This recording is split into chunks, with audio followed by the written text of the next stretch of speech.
बोलतो माँ के पैर के नीचे जन्नत आहे. आईच्या पायाखाली स्वर्ग आहे. त्या स्वर्गासाठी तो लढतो. रोज आपल्या आईची बरोबर सेवा करतो. दवा पाणी खाणं पिणं. आणि रात्री काय सुविधा पाहिजे नसेल तरी तू एक बेल वाजव म्हणजे मी तुझ्याकडे येतो, अशा प्रकारची तू सेवा करतो.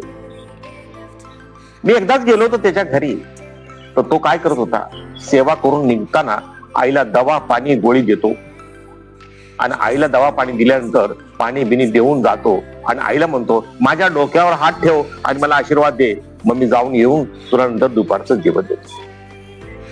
असे जीवनात भरपूर लोक आहे ज्या आईच्या पायाखाली स्वर्ग म्हणून जगतात. मित्रांनो, ही खरी गोष्ट आहे. आई ती आईच आहे. जपा.